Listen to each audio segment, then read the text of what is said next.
The morning Bo Porter walked away from the only house she had ever known, the frost had already come down hard on the persimmon leaves and turned them the color of old copper.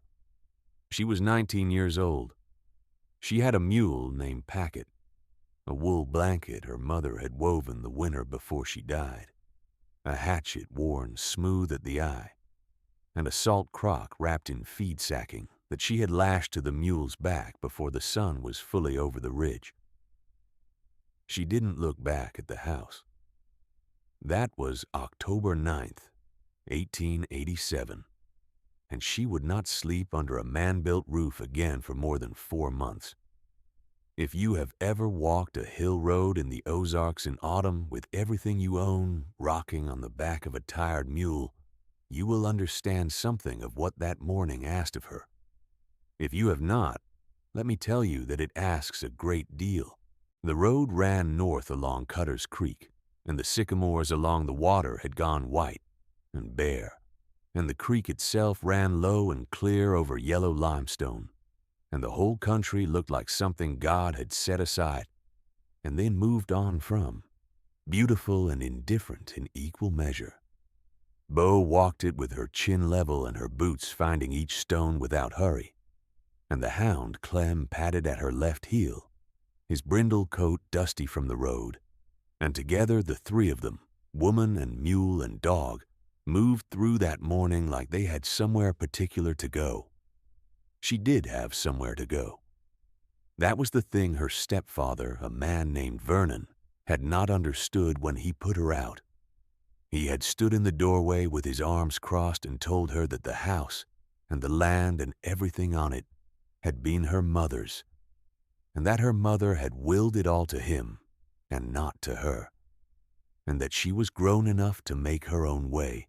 He had said it in a flat, reasonable voice, the way a man says a thing he has prepared himself to say, and Bo had listened without argument because there was nothing to argue. The paper was real. The will was real. Vernon owned the house.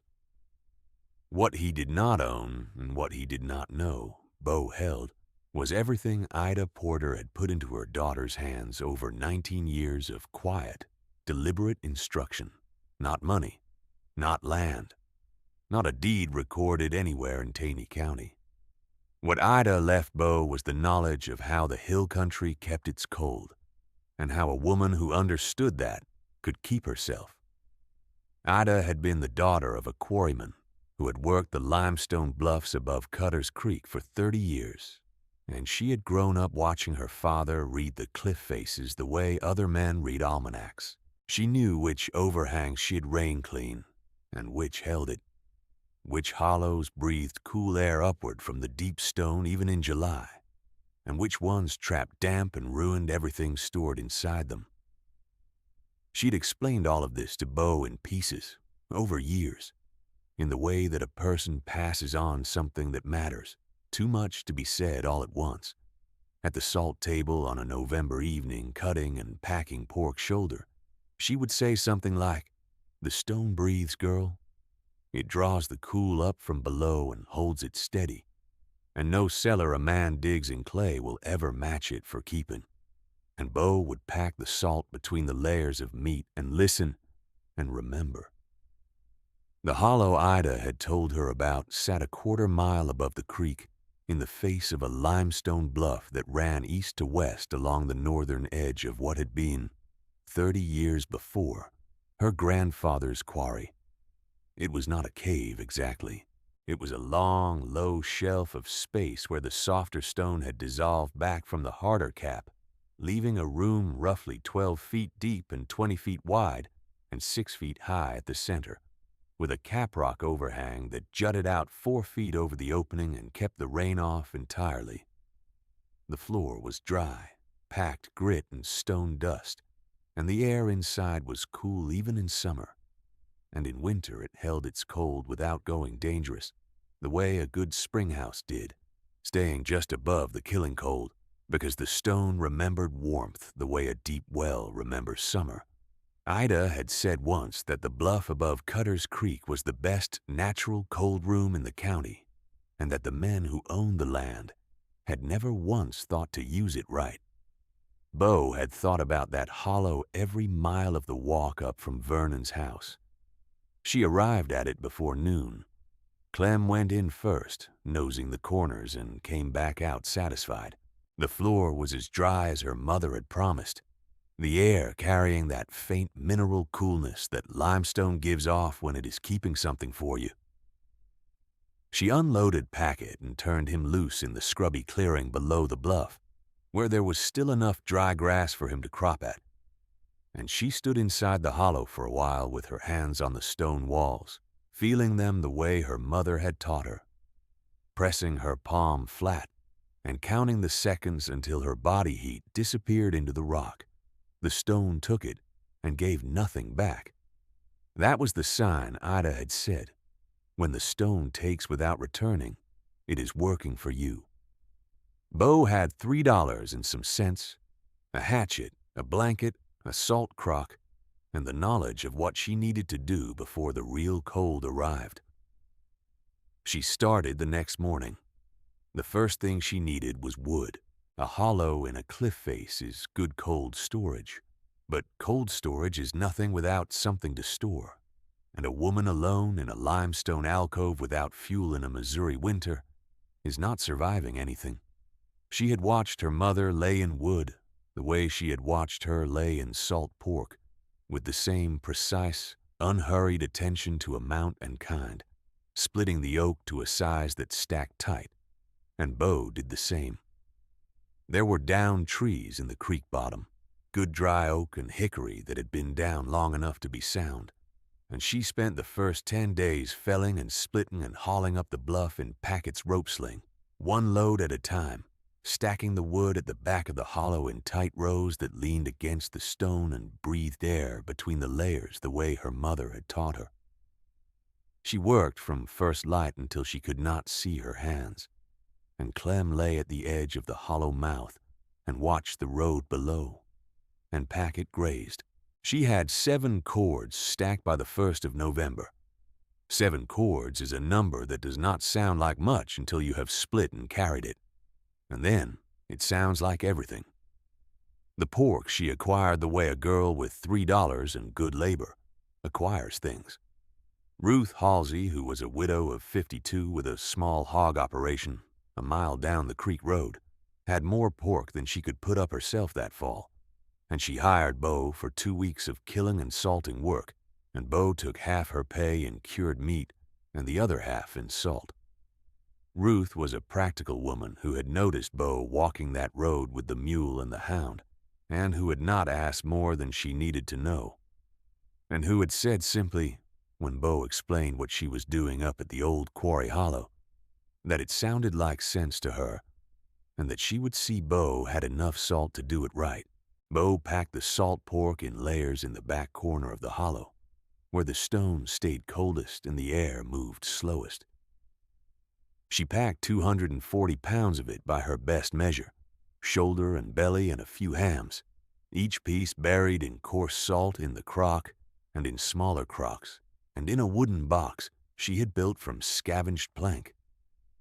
She packed it the way her mother had packed it, the way Ida had stood beside her at the work table, with her hands red from the cold water, and said, "More salt than you think you need, and then a little more, because the salt keeps the rot honest." She laid pine boughs between the crocks and the stone to keep the moisture from wicking up, and she covered the whole store with the canvas she had salvaged from a ruined wagon sheet she had found in the creek bottom. The road below the bluff ran between 2 farms and the village of Cutter's Mill, 3 miles east, and people passed it on their way to the feed store and the mill and back again. They saw Bo up on the bluff. Of course they saw her. A woman hauling wood up a cliff face in October is not invisible, and a woman who then disappears inside a limestone hollow for the better part of each day is the kind of thing that gets noticed and discussed. And in a hill country community in 1887, discussed meant Harlan Cruz. Harlan was a big man with good land along the creek bottom and the comfortable confidence of a man who had never been seriously wrong about anything. He ran 40 head of cattle and kept his own smokehouse, and had opinions about everything from hog feeding to the proper way to bank a foundation. And he held those opinions the way a man holds a deed, as though the universe had recorded them somewhere and would not take them back. He had a porch at the feed store, or rather he had a claim on the corner of someone else's porch, which amounts to the same thing in a small community, and he held court there on Saturday mornings when the men came in for supplies. And that was where Bo first heard herself discussed. She had come for salt. She was standing inside the door when Harlan's voice came through the window boards, slow and amused, saying that old Ida Porter's girl had moved herself into the quarry bluff like a groundhog and was up there packing pork into the rock like she was fixing to win her over, and that somebody ought to go up and explain to her that a cliff hole was not a house. There was laughter, the loose, comfortable laughter of men who are warm and well-fed and have nowhere pressing to be. Someone said, "Maybe she likes it cold," and there was more laughter. Someone else said, "The salter. That is what she is. The salter up on the bluff." And Harlan picked it up immediately. The salter, yes, that is the right name for it. That is exactly right. Bo bought her salt and walked out. She didn't look at the porch. Ruth Halsey was inside buying cornmeal, and she came out 2 minutes later and fell into step beside Bo on the road and said, without looking at her, that Harlan Cruz had never put up enough wood in his life, and that he was the last man in the county whose opinion on winter preparation she would pay for. Bo said she appreciated that. Ruth said it was just the truth. They walked a quarter mile together without saying anything more, and then Ruth turned off on her own road, and Bo continued up to the hollow. She heard the name again 3 weeks later, at the mill, where one of Harlan's neighbors told the miller that the Salter girl was still up there on the bluff, still packing in provisions like the end of the world was coming. And the miller had laughed and said he reckoned she would get cold enough to come down eventually. And she heard it again at Thanksgiving, when she had gone to Ruth's house for the meal Ruth had insisted on, and 2 of Ruth's neighbors' wives had looked at her with a kind of cautious sympathy that was somehow worse than Harlan's open laughter, because it meant they had already decided she was a little lost and were too polite to say so. Bo ate Ruth's cooking and walked home in the dark with Clem at her heel and thought about her mother. Not about the pity, not about the label. About Ida's hands at the work table, and about what Ida had understood that everyone around her had not, which was that the hill country kept its own calendar, and that calendar did not care about the comfortable opinions of men on porches. The first killing frost came on November the 28th, early and hard. The temperature dropped 17 degrees in a single night, and the creek bottom glazed over by morning, and the persimmon leaves that had been hanging in their copper ruin since October came down all at once in the first real wind and covered the road in a brown mat that froze solid by noon.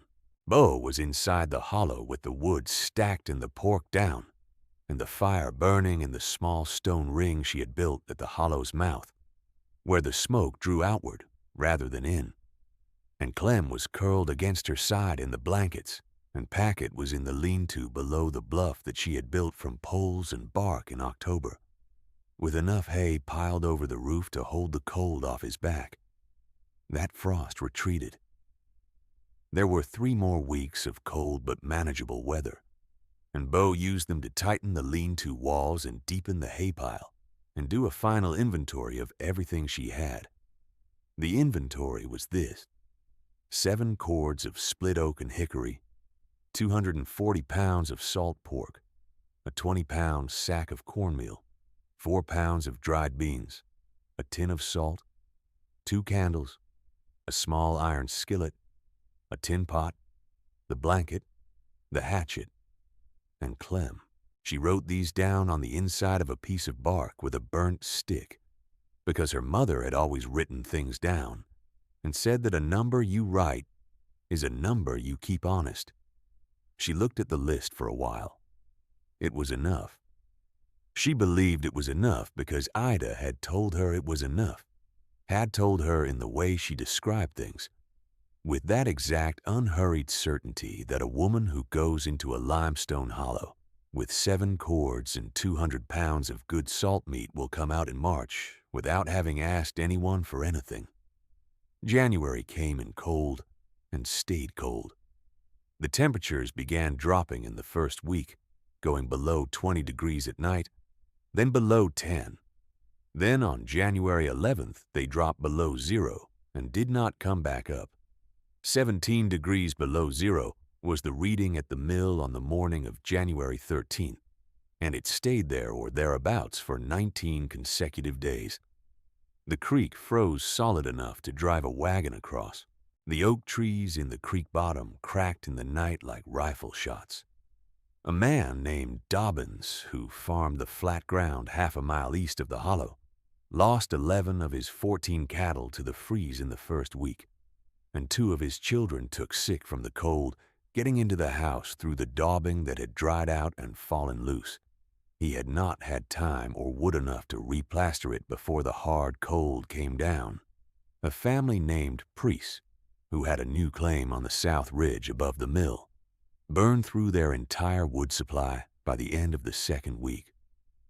They had put up 3 cords in October, which is the amount a man puts up when he believes the winter will be ordinary. And the winter was not ordinary. When the wood ran out, they burned fence rails and then furniture. And when the furniture was gone, they shut themselves into one room and burned the floorboards of the other. And when that room became uninhabitable, they loaded what they could onto their wagon and went east to stay with the wife's family in Gainesville, abandoning the claim in the middle of the freeze. The house sat empty with its door open. Bo could see it from the bluff on clear days, the door a dark rectangle against the white hillside, swinging in the wind. Her fire at the hollow mouth burned steadily. She fed it 2 pieces of split oak morning and night, and between those times the hollow held its temperature in the way her mother had promised, the stone giving back the cold slowly and evenly, never dropping to the killing range, the salt pork staying sound in its crocks in the back corner, the air carrying that faint mineral smell of kept cold that Bo had learned to read the way her mother had read it, as a sign that the stone was working correctly. She slept under the blanket with Clem pressed against her back, and on the worst nights, the nights when the temperature outside went down, past 15 below and the wind came off the ridge, hard enough to throw ice crystals sideways, she pulled the blanket up over both of them and lay still and listened to the stone around her holding steady, and thought about Ida saying, "The stone takes without returning, and it is working for you." She burned through her wood at a rate of about 2 pieces per fire, 2 fires per day, and at that rate 7 cords would last her well past March, which it did. The pork she ate sparingly, the way you eat something you have packed yourself and therefore know the precise weight of. She cut a piece every other day, fried it in the skillet over the coals, ate it with cornmeal fried in the same fat. It kept her strong. The salt pork kept exactly the way her mother had promised it would, the salt drawing the moisture out and the cold holding the salt in and the limestone holding. The cold steady. The whole system working in the way that a good system works, quietly and without drama, and without asking for anyone's opinion about it. Ruth Halsey came up the bluff road on February 3rd. Bo heard Clem's bark first, the low and specific bark he used for a person he recognized. And she came out of the hollow mouth and looked down the path and saw Ruth climbing with her coat wrapped tight and one hand on the rock face for balance, her face showing the effort and something else, underneath the effort that Bo recognized as hunger after a while, the flat look behind the eyes that hunger makes. Ruth had run out of pork 10 days before. She had been careful with it, she said, sitting down on the woodpile inside the hollow with her hands folded in her lap. She'd been more careful than she had ever been in her life, But 10 days ago, the last of it was gone and she had been eating cornmeal and nothing else. And 2 days ago, the cornmeal had run low and she had finally come. She said, "I am sorry to impose." Bo was already at the crocks. She cut a piece of pork shoulder and put it in the skillet and put the skillet on the coals and did not say anything for a minute. And then she said, "You are not imposing, Ruth. I have more than I need." She said it in a level voice, not a generous voice, not a performance of generosity, just the plain statement of a fact she had planned for. She had planned for Ruth the same way she had planned for the 19 days, because Ida had said, "Pack more than you think you need." And Ruth Halsey was exactly the kind of woman Bo's mother would have counted as necessary to keep. Ruth ate the pork and the cornmeal mush Bo made in the tin pot, and she sat close to the fire and said nothing for a long time. And Clem put his head in her lap and she put her hand on his head, and they stayed that way, while the hollow held its temperature, and the wind moved over the caprock outside and did not come in. That night, Ruth slept in the hollow on the spare canvas, and Bo gave her half the blanket, and in the morning she cut more pork and they ate again. And Ruth looked stronger, and Bo saw that the hollow was going to hold through whatever the winter had left to put against it. The freeze broke on January 29th by the coldest measure, but the true cold lasted another 3 weeks after that. Not killing cold, but the kind that empties a woodpile and ruins a salt store and finishes what the hard freeze started. It was during those 3 weeks that the 2 Dobbins children recovered, and that the priest claim sat empty and cold with its door banging in the wind, and that Harlan Cruz drove out 2 of his cattle that had made it through the freeze, only to develop the lung sickness that comes when animals are pushed too hard in cold air between an empty barn and a frozen water tank. He lost them both the first week of February. On the morning of February 12th, Harlan came up the bluff road. He came alone, without the comfort of the feed store porch and the loose laughter of neighbors. He was wearing his heaviest coat, and his hands were in his pockets, and his face had the look of a man who has been thinking something over for a long time, and has finally decided to finish the thinking by going to the source. Bo saw him coming up the path from inside the hollow, and she stood at the mouth and waited with Clem beside her, and behind her the warmth of the fire, and the stacked wood and the crocks in the back corner. And when Harlan got to the top of the path and stopped and looked into the hollow, he did not say anything for a while. He looked at the stacked wood, at the neat rows going back into the stone. He looked at the crocks covered in canvas. He looked at the fire burning steady in its stone ring. He looked at Bo standing there straight and unbothered. Then he looked at Ruth, who was sitting on the woodpile eating her breakfast. He said, finally, his voice slower and quieter than Bo had ever heard it, "I reckon your mother knew something the rest of us did not." Bo looked at him for a moment, and then she said, "Yes, she did." She did not say anything else. She did not need to. He stood at the threshold for another minute, looking at the inside of the hollow, and then he said, "I expect I owe you an apology for the things said at the feed store." Bo said, "You can make it good by learning the method."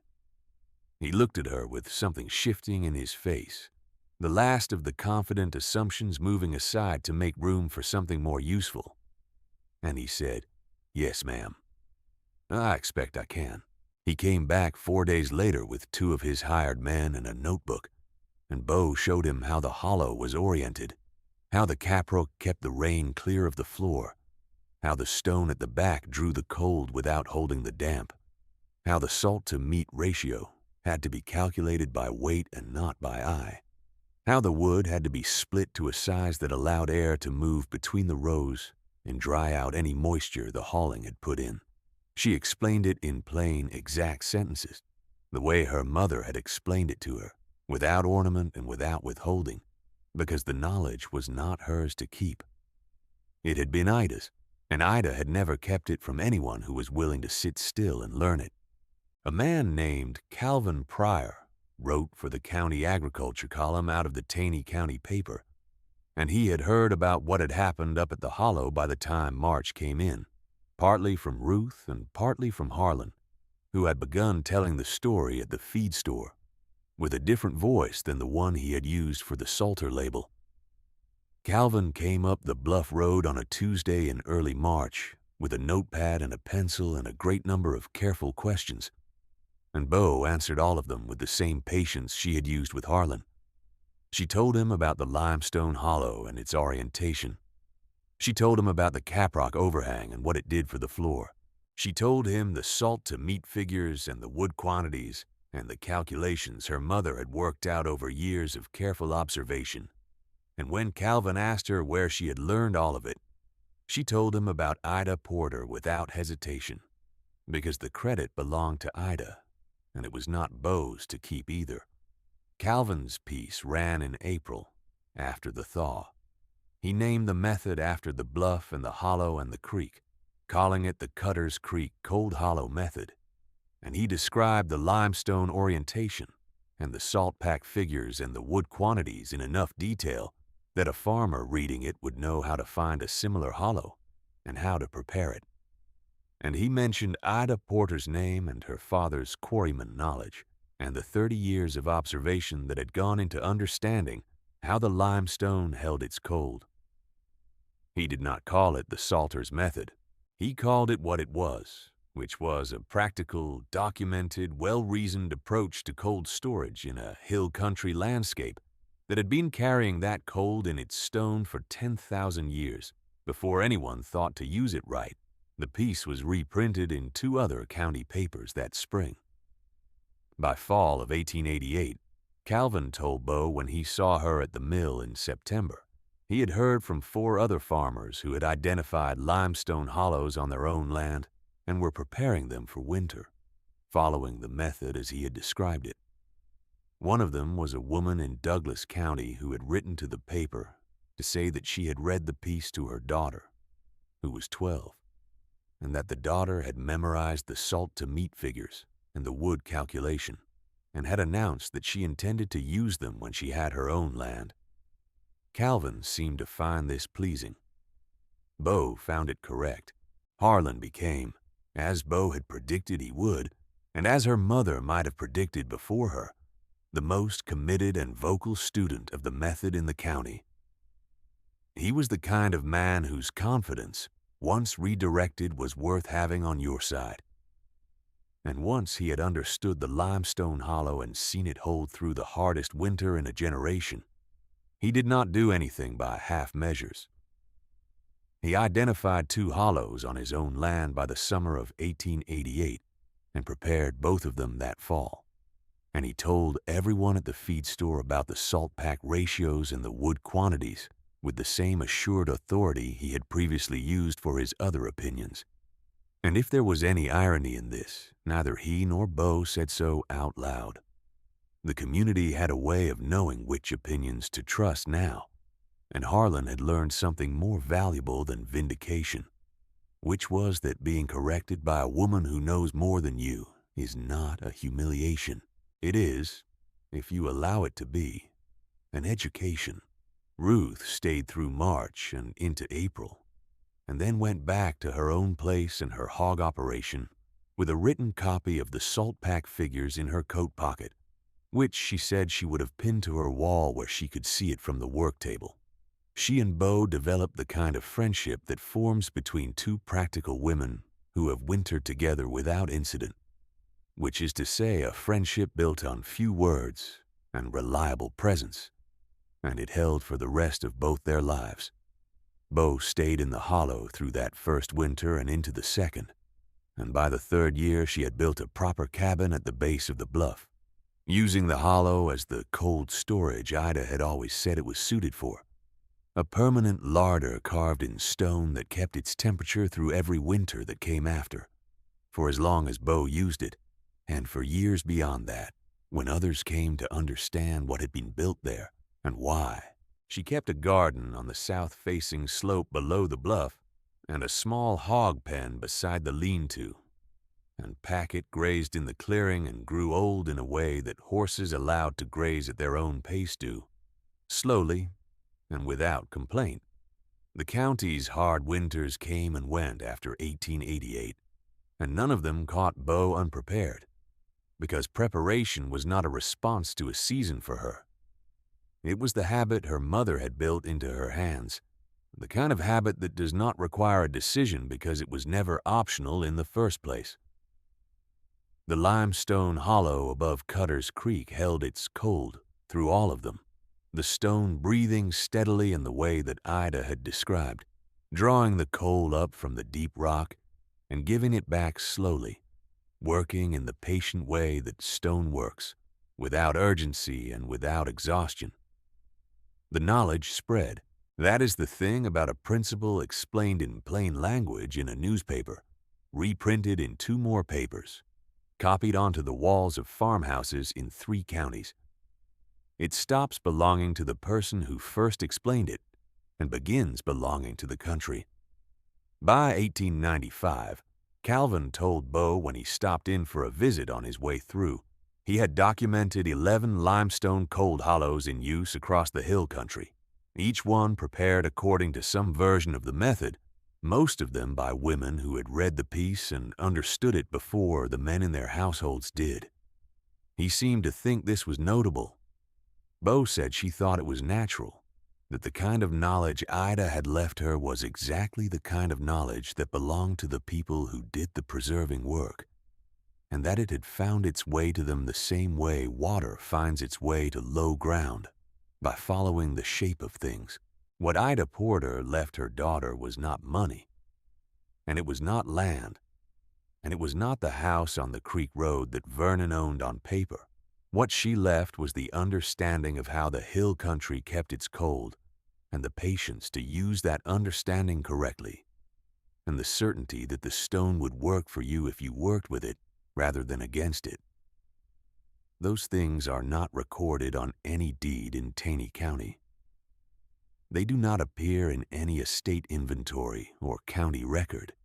They live instead in the salt pack figures that Calvin printed in April of 1888, and in the limestone hollows that opened in the bluffs across 3 counties in the years that followed, and in the memory of a winter so hard it drove a family off their claim and froze a man's cattle, and left a community silent in the face of what one woman's preparation had held against all of it.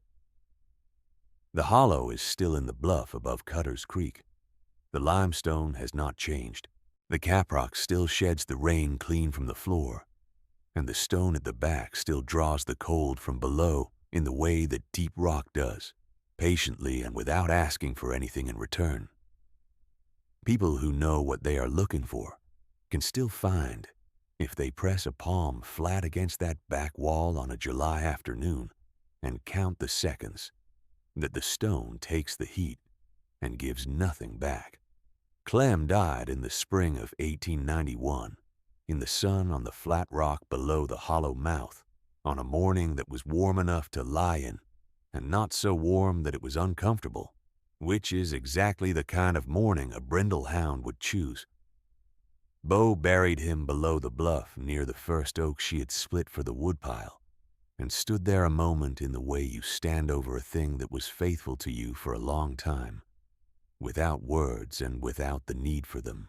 That evening she went into the hollow and sat beside the fire, and put her hand flat against the back wall, and felt the stone doing its work, steady as ever, indifferent and sure. The cold came up through the rock and into her palm, and she held it there, and the fire at the mouth burned its 2 pieces of oak, and the hollow held its temperature, and outside the bluff the spring wind moved through the white oaks on the ridge, and everything was quiet, and everything was sound.